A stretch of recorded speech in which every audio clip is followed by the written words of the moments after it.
Hey everybody, welcome back to another video. Just arrived. This card just arrived. It's just a common card and very expensive, I would say. I paid $34. I don't think I've ever spent that much on a regular common card, but I bought it strictly for, of course, Pikachu and the McDonald's promo. And we'll see. As you know, there was a lot of hype on this. Um, I paid that price because I feel like this will be valuable. And whether I keep this raw or graded, I feel like it's still valuable in the long run. Yeah, so this video pretty much just a recap of everything I bought in August. I don't think I'm getting anything else for the rest of the month. I did spend a decent amount, not as much as June and July, but the most recent pickup was just a few days ago. I bought this from someone on Facebook Marketplace. $130 for this one, and also this one just to compliment. And most likely, if I were to sell this in the future, they would go together, right? I did want the PC version just for the premium, for that label, for the promo card. I honestly am not a big fan of the promo cards. Tell me if you guys like this.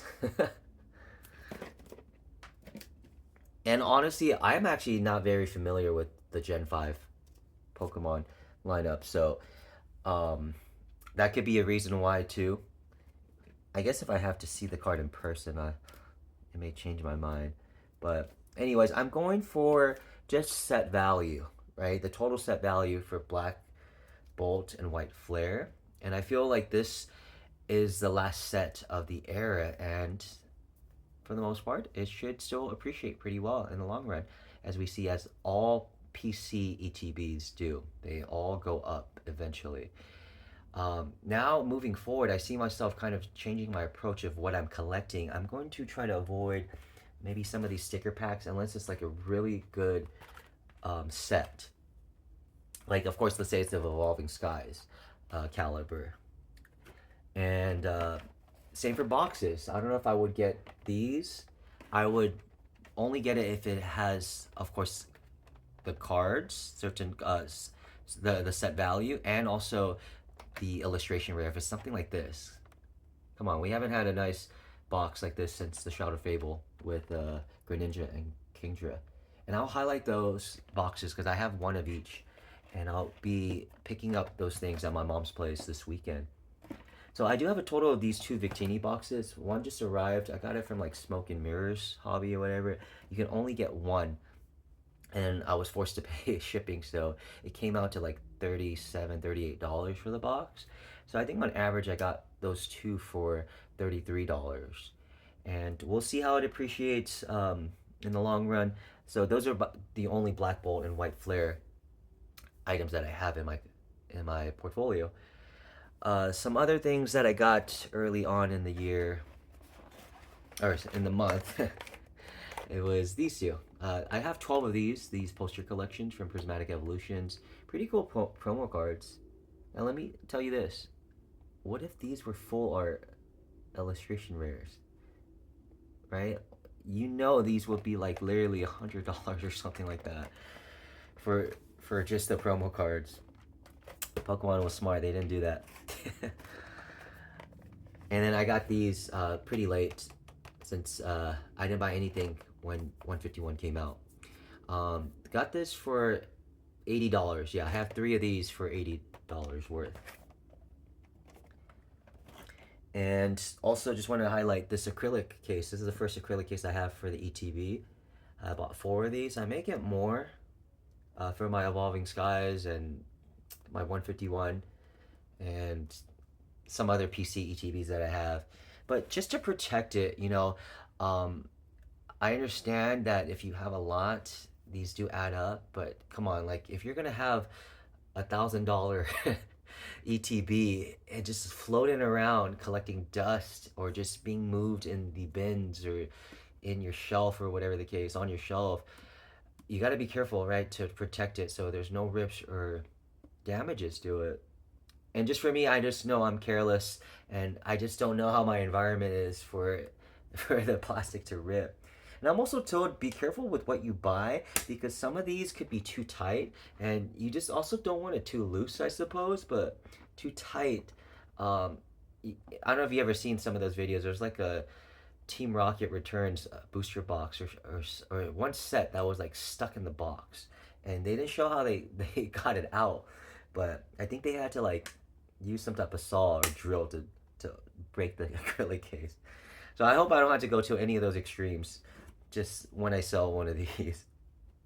Um, but yeah, this is the celebrations I got in early July or so, and I got it for like 219, right? And now it's just slowly climbing up. I knew I paid like $20 more because of sales tax, and I just knew it was gonna go up eventually, right? Because everything organically grows. That's the best part with collecting, and of course, celebrations is the anniversary, right? An anniversary set. So next year is the 30th anniversary. So if you don't happen to have any of those like generations or celebrations, good time to pick those up. Um, like the promo cards, the master set, the classic collection set. I did actually order the Venusaur from there, and I have the Venusaur PSA 10. That's I think arriving in a few days. Got that for about 88 or let's say $96 after tax. That card will slowly climb up also, but just the raw cards, you can get Charizard, you can get Blastoise and Venusaur for all like under $200 or so. Mainly because Charizard is the premium, and then Blastoise and Venusaur, for sure you could get both of them for under $20. And I just love those three. I'm Gen 1. When I was a kid, that's when Pokemon came out, when I was, I think, fifth grade. So that's why it resonates with me with 151 and any of the classic Gen 1 Pokemon. So yeah, I'm glad I did pick this up. I do happen to have the UPC. I will also showcase that this weekend in this weekend's video once I obtain all those things. Let's move forward to what else I got, and I did trade my Evolving Skies booster box. I'm trying not to like pay attention to the prices of Evolving Skies, because yes, I know it's gonna move up, and I really don't want to tell myself, man, why did I trade this, or man, I had this. I did it intentionally for 4 booster boxes.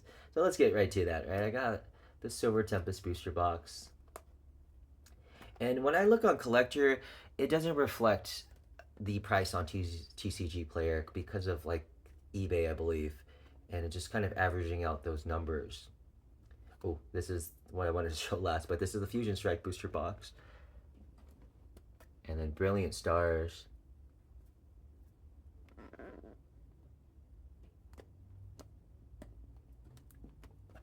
and then Chilling Reign. I've actually never weighed it, so the person I traded with, David, he told me, yeah, any Sword and Shield, they will weigh around 800 to 850 grams. If it's less, that means it's been tampered. He did try to get like an Evolving Skies booster box in Burbank, and he didn't go with it because it weighed like 780 grams. And this is probably just his own research also and checking perhaps on Reddit and online. So just to be safe, right? The Evolving Skies booster box that I got, that was through TCG Player, and just be careful, of course, when you're handling this through Craigslist, Facebook Marketplace, OfferUp.